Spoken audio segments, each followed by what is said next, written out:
I don't know. If you guys know the lore behind this, please comment it because she's in like a red dress and she's got like this weird hair. Oh my, what?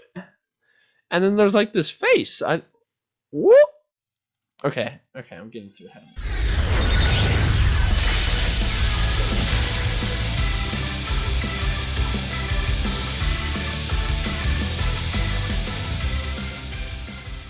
What is up, everybody? It's your boy Herf here, back on the Duel Entertainment channel, and today we got the top 5 techs for February. All right, so I think most of these are going to be fairly, as to be expected. However, some of them may come out of the blue. So, basically, the goal of this is to select 5 cards that are not staples. So things like Canadia, Floodgate, Karma, all of that nonsense that you would expect to be a good card in the meta, to take cards that are not one of those and to kind of show you their competitive uses, as well as kind of give you ideas how to make your deck more competitive in a side deck format, and non-side deck format as well. But let's just get right into it. First one off, Ally of Justice Quarantine. This card is really good. Okay, like, it just no lights. Pretty much all of the decks right now have light monsters like Blue Eyes, Noble Knights, even Thunder Dragons. Half their extra deck is a light monster. So if you put this guy down there, most decks are going to have an issue with it. So if you don't use your normal summon, or you thrive off of having a dark machine like Desperado, you should definitely put this in there. Now, moving on. Forbidden Lance. So I think a lot of people are going to be like, you said that there's not supposed to be any staples. I think Forbidden Lance is kind of one of those cards that's always not used enough to be a staple, but is always going to be good in pretty much every meta. So it's hard for me to put this here, but I'm just going to put it here for now. It'll probably be taken off of the tech uh, classification next month because water definitely uses this deck so much. So anything that doesn't like to be flipped down or affected by spells and traps, you use this, and it's basically like for the rest of this turn, that monster, it's cool. You can't touch it with spells or traps. So I really genuinely think that this card is one of the best ways to play around or through back removal in the game, as well as it doubles as a defensive card because your opponent loses 800 attack in the damage step. So overall, really, really good. Now, Necro Valley, some people might also be upset with, but I think Necro Valley is definitely a tech card because every deck cannot use this, right? It's a very strict amount of decks that can use this card, so it's really good. So things like Thunder Dragons and Dark Lords both absolutely get destroyed by Necro Valley. This card is one of the best cards in the game versus those two decks, but versus and Noble Knights actually. So Thunders, Noble Knights, and Dark Lords all lose to Necro Valley. So you should definitely consider running this. It's very, very strong.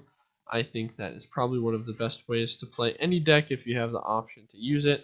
So, I mean, it's just generic says you can't touch your graveyard. Well, I mean, I don't like that is so baffling to me that it's even in this game. And a lot of people like Decade have said that this should be, not forbidden, but semi-limited or hit in some way because it is searchable off of Ancient Fairy Dragon, which says Ancient Fairy Dragon says once per turn you can special summon one level 4 lower monster from your hand. That's not the important part, but you cannot conduct your battle phase. Once per turn, you can destroy as many field spell cards on the field as possible, and if you do, gain 1,000 life points. Then you can add one field spell card from your deck to your hand. So that means Necro Valley is searchable off of Ancient Fairy Dragon or something like Planetary Pathfinder, or Planet Pathfinder, I think. Yeah, Planet Pathfinder. Tribute this card to add a field spell. So Necro Valley is a field spell. Nobody really plays this card anymore, but it is worth noting that it can search Necro Valley. So if, like I said, if you're just playing like a standard control deck, it might be worth putting in maybe a Planet Pathfinder to search Necro Valley. I don't know, probably not, but just giving you ideas. I think Necro Valley is a really strong card in the meta right now, so it's definitely worth. If your deck can play it, definitely put it in there. So something like Water, Goki, What else? Desperado could even thrive off of having a Necro Valley in there since they don't really need to resummon things from their graveyard. They do in some senses, but Blue Eyes could even play Necro Valley. I've seen that before. So all of those decks could really, benefit from having this card in there. So we're just going to continue. Stygian Dirge, I think that this card is going to see a huge uptick in play. If you guys haven't read it, it says reduce the levels of all monsters your opponent controls by 1. So this is going to be extremely good against is water. They literally just cannot exceed, right? They skill to make them level 4, but we reduce them. So it's really powerful, as well as versus something like Thunder Dragons. They're not going to be able to exceed or synchro because you're going to always make them be 1 off unless they play a rank 5, which fewer and fewer of them do. So overall, this card is really good, and I think it serves some purpose against even like Dark Lords as well, because they can't go into any of their rank 4 options off of Stick and Chair, which is kind of like their thing. So they're going to make their exceeds with their Stick and Chair. They're going to have Dark Lord cards to back up whatever that is with your negates and whatnot. But if they don't have access to something like an Orboros or maybe like a Deltaros or something like that, they're just not really going to be able to play that well. So overall, very strong. Oh, this card also obliterates automats because it's a continuous.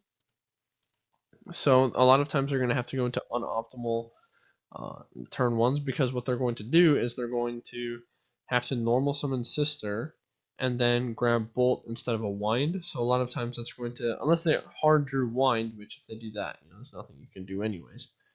But it forces them into a suboptimal line of play, which is really nice. Or you can just wait for them to commit bodies to the board and then flip it up after they've already searched Wind, and then their turn is basically over, and then you kill them next turn. So this card, super, super strong. I think it will definitely be used more. And I think this card is definitely a contestant to be limited or hit in the future just because its effect is so degenerate. Reduce levels of all monsters your opponent controls by 1, and it's at 3 as well. You can play as many of this card as you want, right? I mean, how do you even get this card? Oh, it's in Valiant Souls, which you should have if you follow the DLE system. So, yeah, this card is just really strong. It's going to be really strong in the future. What is his artwork? It's like a stick lady. I don't know. If you guys know the lore behind this, please comment it because she's in like a red dress and she's got like this weird hair. Oh my, what? And then there's like this face. Whoop. Okay, I'm getting too ahead of myself. Okay, but let's just move on to our final. Okay, exit without saving. Let's move on to our final card, which I actually don't own, and I didn't even realize that I don't own it. But it's a really important tech card, so I'm definitely considering going and buying it. So let's just text search here. Try Fortress Tops or Try Fortress Ops. That's what it's called. It's way back in the Galactic Origin. I have 3 Cosmic, so I don't know how I didn't get at least one of this guy, but I guess I didn't. But if you're unfamiliar, so it says during either player's turn, if your opponent special summons 3 or more monsters this turn, you can special summon this card from your hand. If summoned this way, it's unaffected by other cards' effects, but loses 500 defense during either player's standby phase. So basically, versus Onomats, Ritual Beasts, Thunder Dragons, anything that summons a lot, even like water, right? Because this guy is unaffected. You just get a free summon, and it's unaffected by opponent's card effects. So all of those decks kind of have a hard time dealing with 2800 defense. The only thing that could kind of cope with it is if Thunder Dragon's hard draw into Levianeer and then summon it without an effect and swing over, which kind of leads to a very suboptimal line of play for them. But overall, this has actually became one of the best hand traps in the game, and definitely worth considering. If you have this card, if you went back for your Cosmics and end up having this card, definitely worth considering if you're going to be playing in tournaments, maybe side decking for Thunder Dragons using this card, as well as it's a dark machine, so Desperado actually really thrive and really benefit from having this card in their list because Thunder Dragons is your worst matchup, as well as it's a Dark Machine for your Desperados.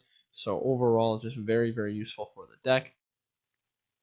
But with that, I think that's going to round out my top 5. So it's going to be Trifortress tops, Stygian Dirge, Necro Valley, Lance, and Ally of Justice Quarantine. So all of those cards, those top 5 cards, are my top 5 techs for February. With that, I'm going to get out of here. Make sure you get in the Discord for free new player help, as well as that's how you get in the tournaments. Then make sure you join the tournaments and watch them on the Twitch. And then while you're here, why not like, comment, subscribe? We're almost at 10K subscribers, which is absolutely insane. So if you'd help us out, that would be more than appreciated. But with that, I think I'm going to head on out of here, and I'll see you guys later.